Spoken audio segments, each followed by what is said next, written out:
Right, guys, we're live. We're bloody live. It's hard to believe, but we are coming at you guys today for episode... Well, geez, wait, would it be episode 2? Would it be episode 2? Maybe. We've had a show and tell before, and Tim was my only remaining... You're the last man standing from the last time we did a show and tell. Tim, welcome. Patrick and Tom. Hello. Show and tell has returned, guys, basically because... It was so fun to see the commentary coming in. I so enjoyed the back and forth. And of course, there's only one winner. We need to know the winners in the comments below. And the show and tell series is a genre. There's a theme to each and every watch that we talk about. Today, we're going to talk about two. We're going to talk about genre-defining watches. And we've left that pretty open. And we're talking about oddballs. And episode 1 is genre-defining. If you stick around, you might, in a few weeks' time, after this one launches, you'll see the oddballs category. So yeah, let us know your thoughts in the comments. But before we get into that, we have to discuss where we are. So Patrick, you sir made me a jacket. Yes. You are a tailor. You're based up in Manchester. Chester, forgive me, Christ almighty. You've come down today to film with us. Yeah. You made me a jacket, and that's when we first met. This was 6 months ago or so. Yeah. And we started talking watches. Yeah. I was going to come up to you. It never came to fruition. Yeah. But where are we today? So we're at Dugdale Brothers today in Mayfair. So Dugdale's is a cloth manufacturer, cloth mill. I'm a big supporter of Dugdale. Use a lot of their cloth, so I use their Mayfair office for my London fittings. Like I say, my flagship is in Chester. Okay. But we do a lot of business in the south, and this is where I base myself. And Dugdale is a Huddersfield. Huddersfield-based, yeah, very old firm of woolen products. You know, a really stalwart of the industry. This is one of theirs today. Yeah, this is Dugdale, and yeah, it's really it's a great cloth for tailors. It makes very well. You know, it's just sturdy. You know you're wearing it. And it goes together perfectly. So yeah, I use a lot of Dugdale. And your family business, Crichton Bespoke, well, and off the shelf as well. So we offer true bespoke made in the building in Chester, which is quite rare these days. Obviously down the road you've got Savile Row where it's thing, but we've always sort of seen ourselves as a true alternative to Savile Row, but in the north of England. And how long have you been there for?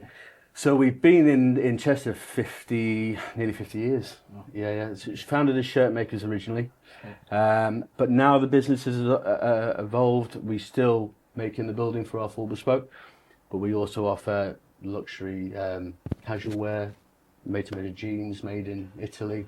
So it's a real brand, a bit of everything now. So your coat, for example. Italian cloth that was rather than British, but so yeah, in the last, I think definitely since COVID, we've had to adapt. I think the industry's had to. I think menswear as a whole has had to adapt, especially if you're in the more traditional end of it that I am. And the more luxury casual stuff is a great introduction for a younger audience that eventually getting married or want a statement bespoke piece. All right. There you go. No comment, and she's not watching. Don't worry, she's not watching. Right, let's dive into the watches. Tim, what have you got on today? So what's on the list before we get into your pick, your genre definer? Well, this is my Baltic limited edition for the Paris Watch Club. Sorry, can we see that watch? Because the Subdial bottle, the endorsement, the Subdial endorsement bottle is actually it's slightly in the way. Okay, yeah, this is a stone dial for Baltic, produces a limited edition. Let's go on, get it off. So let's have a look. The stone is, I'm going to mispronounce this, but it's like Charoite. Charoite. Yeah, it's as far as we know, it's only been used in watchmaking a handful of times. It's a pretty extreme sort of colour, but I absolutely adore it. And this was for the Paris Watch Club. Yeah, but they didn't just do a different stone colour. They also they took away the small seconds, the small second subdial, which is what comes on the usual ones. So it's a really quite special sort of minimalist thing, and it gives the right amount of real estate to the stone, and I think that's the special bit. What was the price?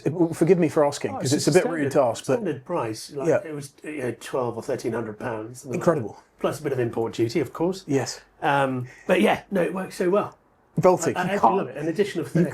Have you come across Baltic before? I have. Yeah, I have. Really cool. I love those guys. It's hard to argue with the design. But It's the hard. bracelet is the most impossible thing to put on. Take a hand. Particularly if you're on camera and you're trying to look cool. Serica, another French micro brand, have a very similar Milanese bracelet set. Impossible. Wonderful design, lovely watch, super comfortable when it's on, but getting it on in a rush. Can you imagine trying to get out of the house if the place was on fire? No, I'd throw You're saving that. You're saving that. Like, bugger that and put it on the card. Tomboy, what you got on, sir? I have got Romain Gaultier Continuum 2, C2. Go on, whip it off. Let's have a look. Okay. You're all over this thing, aren't you? No, I love you need to hurry. Every time. You need to hurry. It's the moral of the story every time. Do you know what's funny is, and I don't for a second think it's got anything to do with us banging on about it, but they've been becoming harder and harder to find on the secondary market. There are very, very few coming through. They didn't make many. They didn't make many, right? This is what of one of. I don't know. There's 38 of those, and the first edition was 28. 28, yeah. I mean, there's not many, but there was a time in which there were a few more on the market. Yeah, they're knocking around. You can find them, and they've certainly started to creep up. And I think they're getting rightfully a following for them. For a mechanical watch, that rubber strap is so supple.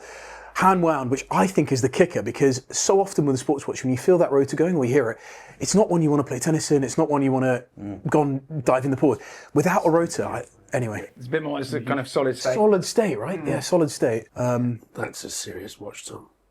You like that? Yeah. I love it. I love it. Lovely stuff. There we go. Hurry. All right, hurry. Quicker. Oh, God. Patrick, what do you got on there, boy? Classic Rolex Explorer, 2016, great size. I really find it Well, let's have a look. Put it on there. So very we can see. difficult to take it off. Is this the watch you wore the most? I think so at the minute. Yeah. I really find it difficult to take it off. It's just a real. Oh, it's a Mark 1 dial. Do you know about the shorter hands? Yeah. That's a really cool thing. It's just I I really love that. the sort depth of the quirkiness black of it. on the dial and For the me, size as well fits. Rolex is all about the quirks, the flat Yeah. falls and the floating whatevers. And I love the fact that the handset for this was designed for the 36mm, Yeah. and they just used it again for the 39, even though it doesn't quite fit. That's a cool story. Yeah. I like I that. love it. It's Did you pick it up yourself, or was it a gift, or? I picked that up myself. Yeah. That was my first Rolex. My first Rolex. That's a great one. I bought it from a local friend, and he's more of a jeweller, really, in Chester, 100 yards from the shop.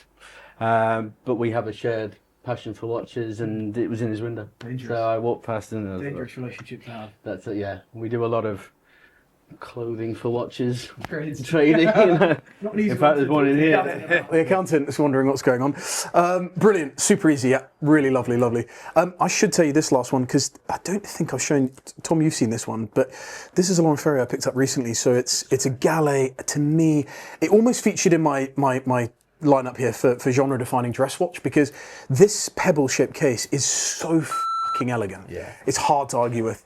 I'm not sure we'll have to probably, but this was one of 12 that was made with this sort of ivory, kind of bone. I mean, someone told me it was a pharaoh ball elephant's breath. Yeah. For anyone who's well aware of being dragged around a pharaoh bull shop, you'll know the elephant breath. That's what that is. And I can remember seeing that in William & Son years ago before it shut down. And back then, de Bethune, Jean, Ferrier, all sitting in the window. No one was buying them and interested in them. But I'd go there and hang around like a bad smell. And that was one model that really captured me.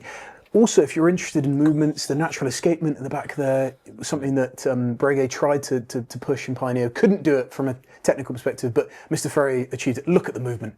It's Anyway. unbelievable. Anyway, I don't need to sell this one because it's I not part like of my that it's two. got Arabics on the dial. Yeah. You don't see it very often with. And that sort of 360 frame on it where they Yeah, swing it's around.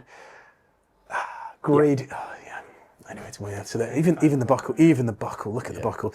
I'm slightly terrified that if these are the watches we're wearing before the. It should be. I'm gonna be out of my depth. No, known. don't worry, I've let the side down with it. It should be known that Tim got so anxious in the pre-game before this. We haven't talked about the watches. He got so anxious he changed his watches 3 times. He nipped out the room and he came back with another ostrich. Right, genre defining. Tim, because you were so keen to do genre defining, yeah. let's lead us off. What do you got? What's the charge? Okay, all right. So this is a watch that really should be able to be defended as a watch that is the definitive model for that genre. So for anyone looking for a watch that's either a pilot's watch, a dive watch, a dress watch, it's got to be the one. All right. I'll take that. just on. teeing that And I up. think I'm I've just won teeing that already, up. to be honest with you. This is a Cartier Tortue monopoussoir CPCP. A what? A mono what? Monopoussoir. You don't know about that? I do, It's I do, I French do. for monopusher.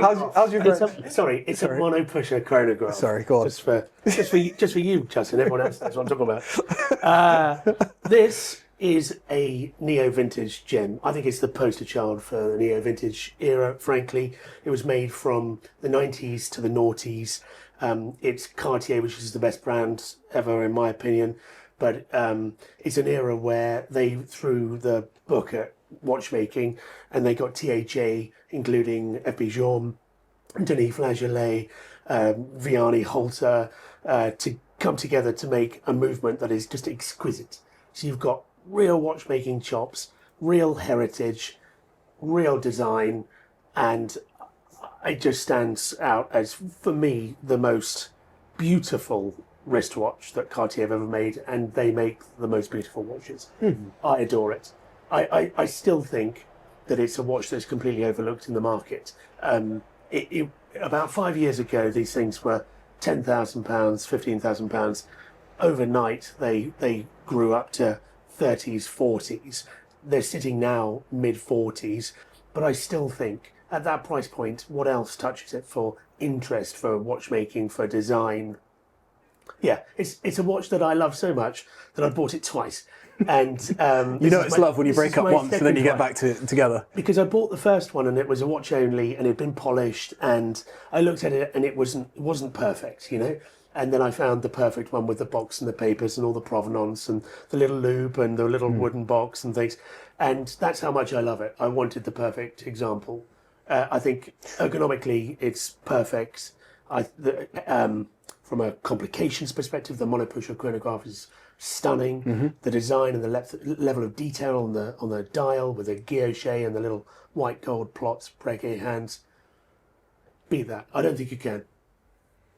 Any comment on that? I Sam? want to buy one now. Want to defend That's that? a good sell. Yeah, you should Have you got do one that. available at Subdial or not? Well, Currently. we have not that Gen 1, Yep. but we have others. Was that case in that dial configuration, was that fresh to this design when it Yeah. came out? So it wasn't Yeah, any yeah. type of No, reissue of any it was kind? an homage to the 20s, 30s monopoussoir. Yeah. Tortue. Tortue meaning French for tortoise. It's supposed to be shaped like a tortoise. And some God, it is an people elegant actually get a shape, tortue. isn't it? It is an elegant shape. Oh, it's beautiful. It's beautiful. Honestly, the high polish all the way around it. The way Also the print, the crystal follows the curvature of the case. Colour of the princess. Stunning. And the contrast. Guys, sorry, it's bloody hot up here and we've got the windows open, so that's what you can hear in the background. We had the bin men go past in a second ago. The way that print in the subdials is so beautifully different to the more you see. And picked up with the Alcantara strap, I think. Yeah. Just Even brilliant. in the perimeter, the corners. Patek have done references in the past where they filled in the corners with this print as well. It just gives it another design element. But pre-CPC, CPCP, CPCP. CPCP. Right. It's good, isn't it? It's really good. This might have been an expensive podcast. Yes. Well, yeah. This is why I can't stand you. You're a very expensive man to know. I've never handled one of these before. Oh, it's amazing. No, neither. All right, okay, God's look, sake. there Yeah, we go. thanks, Right, Tim. he's kicked us off strong. He's kicked Drop us your off. WhatsApp after this. Cheers, mate. Go on, jump in because Genre defining. I must admit, I don't think I really got the. You know, you've seen some right guff in there. Yeah, that's for another time. Don't look at the roll either. So I misunderstood the brief a little bit. Okay. Genre defining. I think this is a Richard Mille RM16. I know this is Richard Mille. After that is, we're going from one end to the other. Richard Mille RM16. This was the first flat model they did. Automatic movement, blah, blah, blah. But where the genre-defining thing comes in, I think Richard Mille have defined the genre of the flex watch, the status watch, I want to reflect the brand. watch. Yeah, I mean, in this case, absolutely not the case. But I think in terms of wearing a statement piece and a flex watch, but actually also justifiable in terms of their use of materials and the way these things are made. And actually, even as a case study of marketing, I think this brand is absolutely fascinating. And I think the neo-vintage stuff like this is a 2008 model, the early pieces, I think are great. And actually, as you were saying earlier, you know, the one piece to kind of get into the brand, these are buttons compared to some of the tonneau-shaped watches that they've got. They've recently just brought back the 16. Richard Mille himself is on file saying that this is one of his favourite models ever made. And I think as a piece of their kind of design history and design language, I think this is a really, really interesting piece. So Why does this particular case shape not get the love of the classic Richard Mille? I don't know. I think they made some really obscure versions of it with some bizarre stones all over it, and they weren't really sure whether or not it was a ladies' model or a men's model as well. So they released a load of, because a woman can't wear that. It's a dinner plate. Yeah, I've recently got a new strap This is a new actually. strap. Yeah, I went to the 90 This the is other a day. Richard Mille. Yeah. Yeah. That is a small red strap because It's such a punchy combo. It's great. By the way, I love the Velcro. I do love the Velcro. it's unbelievable. And the straps, I mean, they're 600 quid, but you know it's a bargain. It is a bargain. It's a real flex. I love Yeah. the elastic. So the new style had that bit of brilliant. because otherwise it's a That's bit brilliant. it's a bit boxy. It sits in there. But look at that. Yeah, that's amazing. It's Good. crazy. Tell me you don't feel like a more of a. I'm going to try and keep it positive. Look at it. I feel like more of a man now, don't you? My nuts feel just a little bit bigger. They feel just a little bit bigger. Do you know what? I mean, and that's what I applaud. That's what I love about you as a collector and a design enthusiast, is you're not afraid to go for it, you know. And that's going for it full bore. There's no two ways about it. And I love it because it's like sandwich sapphires in there. It's got that quick date change, the big date that goes around. What does the missus make of it? Just out of interest, does she make? She's given up talking to me on any of these topics. So cars and watches, she's just pats me on the head and just says, as long as you're having fun, don't bother me about it. Go and talk to your friends about it. They like it, I don't. The 005 I tried on recently, which, It's a great size. Titanium. yeah, in titanium as well. Incredible size. It gives you all of the love that you'd want from a classic shaped Richard Mille. I really love it. You know what I fell in love with at 90 the other day was the Dizzy. Dizzy out. Great complication, and it's in that round case. Yeah, round case. Again, those different shapes, because they've made so many tonneau cased RMs, the quirky shaped case ones, and the more sort of off the beaten track ones. I think they'd be good. Yeah, I think They don't make that many of them. I mean, they don't make any. Do you guys see much from Richard Mille, Tim? Like, do you guys? I mean, we've probably sold less than 10 in our history, and all of them have been tonneau shaped. And I think that this one's overlooked because, as you say, the sort of genre I think you're alluding to is like status watch, maybe, and it's absolutely the watch, the brand for that. But people mostly want to have that tonneau shape because they associate it with Richard Mille, and so you can recognise that watch from across the road. I prefer the shape. Just as a slightly intriguing take on it. Almost from an oddball perspective, I prefer the antidote to that. I love this. And I think intrinsic value as well. I mean, I bought that for, I think it started with a 4. And around that time, I could either get kind of a steel Aquanaut flying around for that, or I could get a precious metals Richard Mille. I mean, the service bills aren't funny, but if you look aside, there's some service bills from them. they enjoy a bill. Yeah, they do. There are obviously alternatives. You're taking your life in as your much as Leia. I don't think they screw it up though, unlike some brands. I think that you get it back and it's done I think properly. you know what you're getting with that. Yeah. It's not going to be. I adore it. I absolutely adore this watch. I wear it all the love time. the I've brand got as well. loads of different straps. I'm in on the Ferrari hype. I'm in on Lewis, Charles. I'm in on the Ferrari hype. I have Ferraris. I love it. What amazes me is their performance every year with new watches, because they're top 5, right? And their average unit sale, like their average sell up per watch is still like over 100,000 Swiss francs, I think, in that report that comes out every year. So how accurate it is, I don't know, but so interesting, interesting. It's not like that's diminished over the years. It's still there. What a brand. Honestly, what a brand. It's fantastic. I know they're maligned, but I think they're... Pat, I'm sorry to do this to you, but I'm throwing it over to you next, and it's not easy to follow that, because both of those two, I have to say, the boys have made convincing cases for those two. I'm going to sweep in a minute and take the shine off it all, but that's a side note. What have you got for us before? I brought a water pistol to a gunfight here. Don't you be silly, sir. Don't you be silly. I've bought a Do classic. you know what? It's hard to argue with that. It's hard to argue with that. 16 I'm going to try and take it on. we putting in Submariner. Yeah. And I think, era defining as a dive watch. What do you think of? You think of the Rolex Submariner. Yes. Yep. And also, I think this watch is era defining for me as a watch because it's a birth year watch. Okay. And it's always been what I aspired to have one day getting into watches. Has it been as good as you hoped it would be? Better. It is my last purchase, and again, it's just... Go on, stick it on. Let's have a look on the wrist. It's, Oh, it was made for you. It looks like it was made for you. I love it. Love it. And birth year, and again, it just sort of the way it came about to get it, and I can't beat it. You know, in terms of era-defining, what is more era-defining than the Rolex Submariner? Yeah, very. Tim, any comment on sort of where the sub is? Because it feels like it's a watch that... The pre-ceramics, all of it has softened quite a bit over the last, I don't know, 3 or 4 years. And I don't necessarily think that's a bad thing. I think it makes it accessible to more people, and that's a good thing, because they're brilliant watches.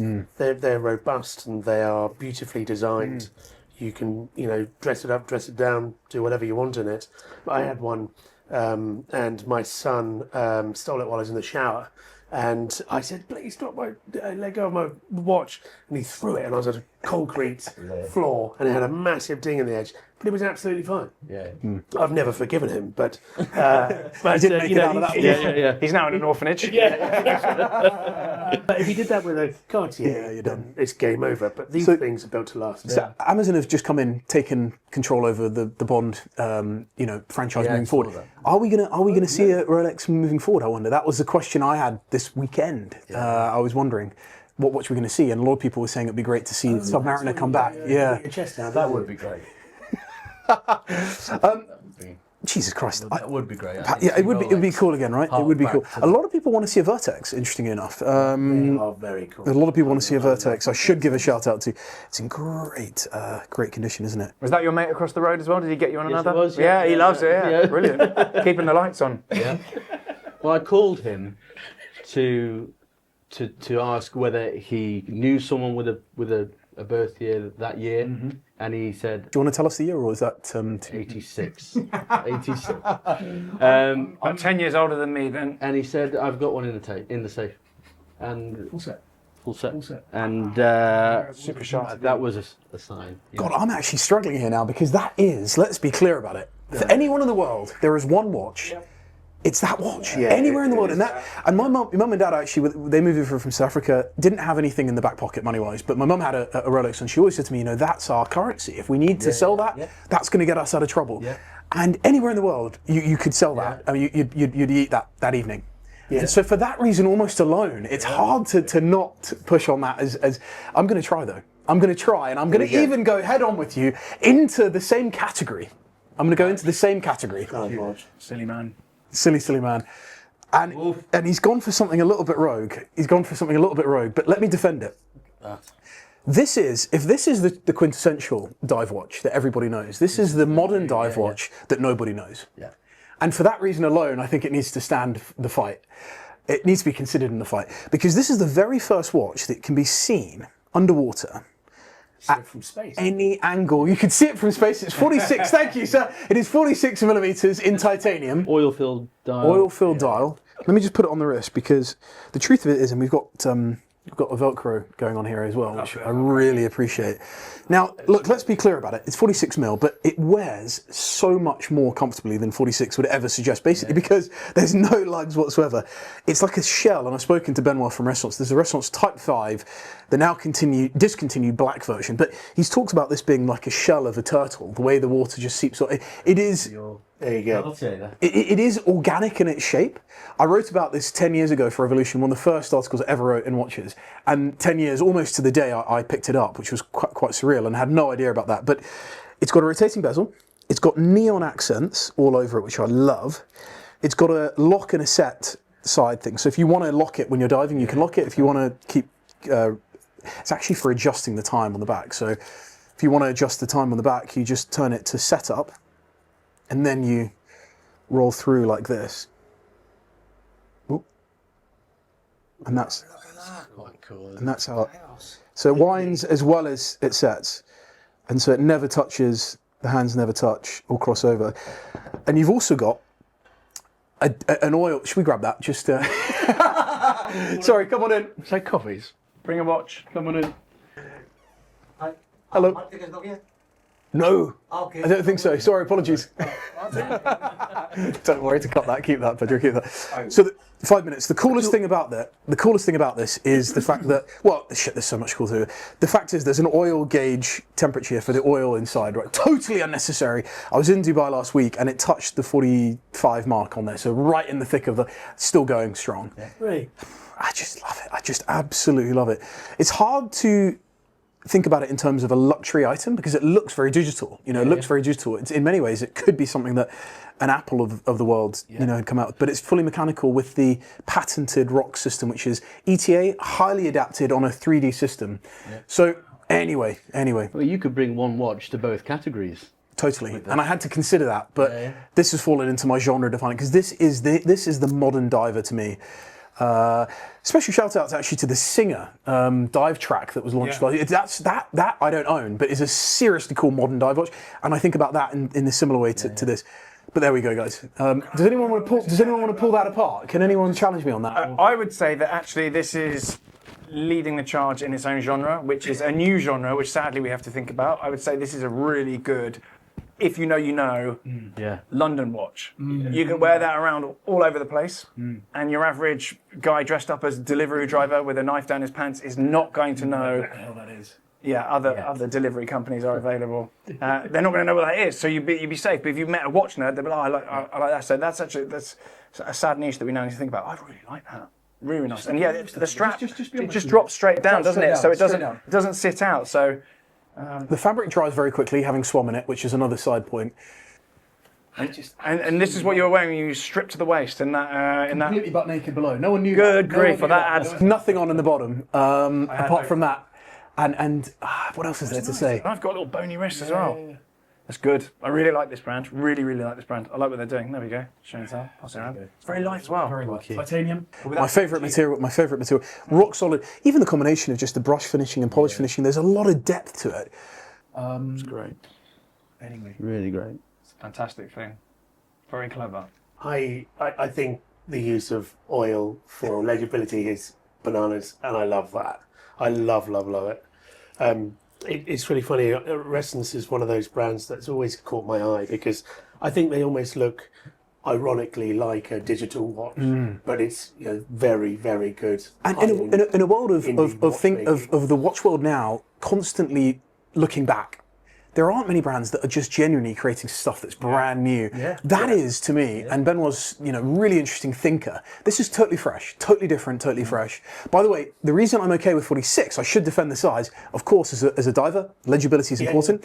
And I think you can go as big as you want on a diver because functionally it's important, right? So what we're saying here about legibility as well is anyone who's ever dived before with a traditional diver will notice how the crystal sheets across when you look at it.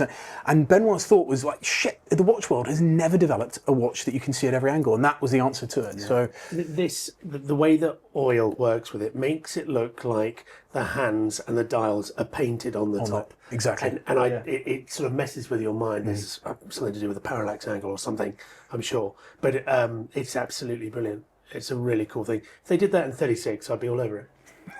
On that note, He says handing it back smugly. right, guys, that's the end of it. Please let us know your thoughts on genre definers below, and we'll be coming back with episode 2 very shortly. Thank you so much, as always, for joining. Goodbye.